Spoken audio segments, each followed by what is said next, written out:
Hi friends, मैं ताहिर मंसूरी अपने channel ज्ञान क्लासेस में एक बार फिर से आपका स्वागत करता हूं। पिछले वीडियो में हमने लेखा शास्त्र की 4 इकाइयों का अध्ययन कर चुके हैं और उसका केवल एक प्रश्न रह गया है, प्रश्न क्रमांक 9। हम वस्तुनिष्ठ और सवालों को पूरों को समझा रहे हैं एक साथ, तो कृपया कर हमारे वीडियो को जरूर देखें। हमने प्रश्न बैंक जो एमपी बोर्ड द्वारा जारी की गई है उसमें व्यवसाय अध्ययन और अर्थशास्त्र के प्रश्नों को भी, वस्तुनिष्ठ प्रश्नों को समझाया है। तो जिस किसी ने भी उन वीडियो को नहीं देखा है, कृपया कर वो हमारी लिंक पर जाकर उन वीडियो को देख ले।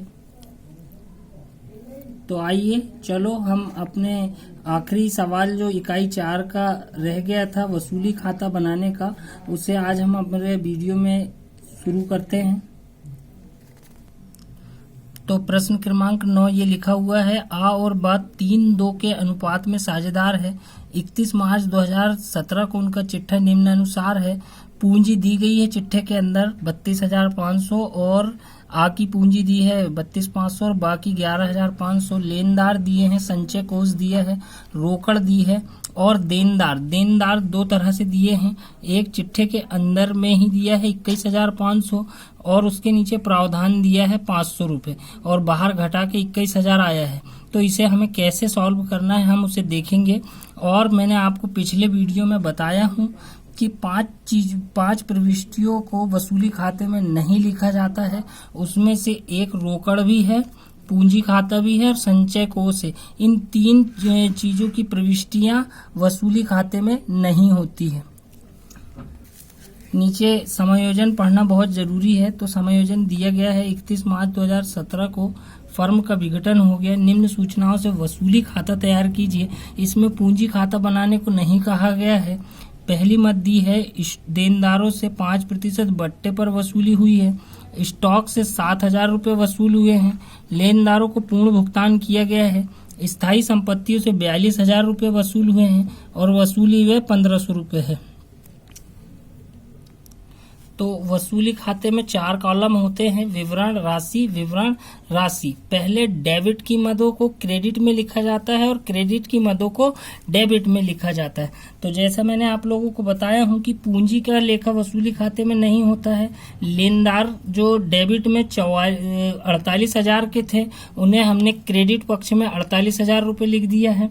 उसके बाद संचय कोष की प्रविष्टि और पूंजी खाते की प्रविष्टि इसमें नहीं होगी। सेकंड में जो संपत्तियां हैं, रोकड़ को भी छोड़ा जाता है।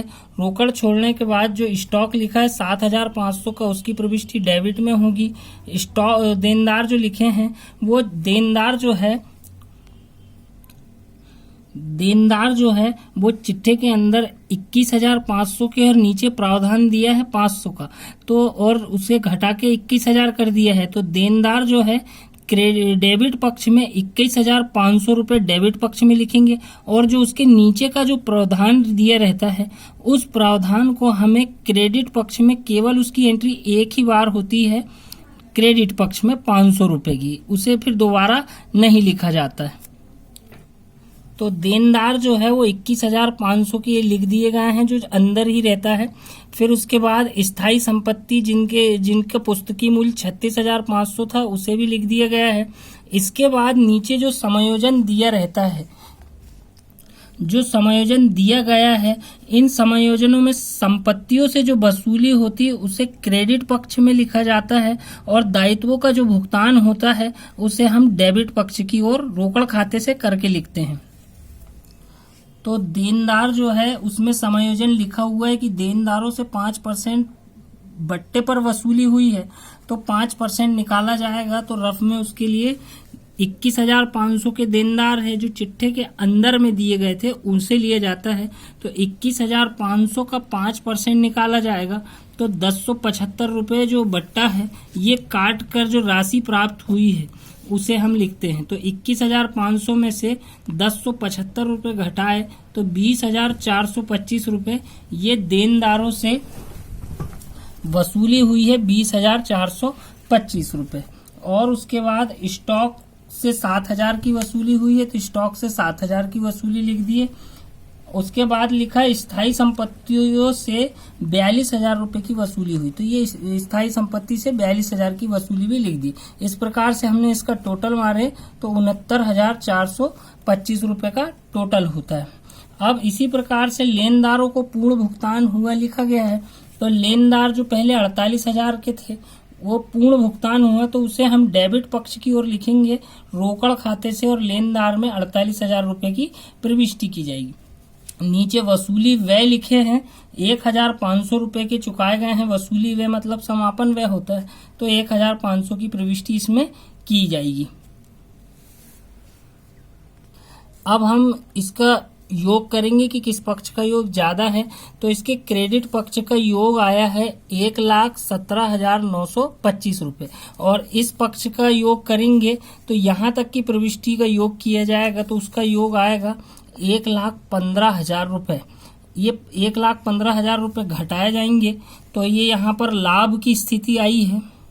लाभ लिखा है साझेदार के पूंजी खाते में हस्तांतरित करेंगे, तो 2,925 रुपए।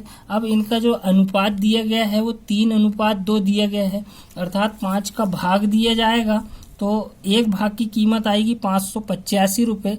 तो 3 भाग है आ का, तो 585 गुणित 3, और बा का 2 भाग है तो 585 गुणित 2। इस प्रकार से ये राशि लिखकर और टोटल अमाउंट का योग मिला दिया जाएगा। यही इस प्रश्न का आंसर है। अब इसके बाद हम अगली इकाई 5 की ओर आते हैं, अंश पूंजी और ऋण पत्र की ओर। तो अंश पूंजी एवं ऋण पत्र संबंधी लेखे हैं। तो पहला है इसमें कंपनी की अधिकृत पूंजी का वह भाग जो जनता को बेचने के लिए प्रस्तुत किया जाता कहलाता है, तो आ आंसर होगा इसका निर्गमित पूंजी।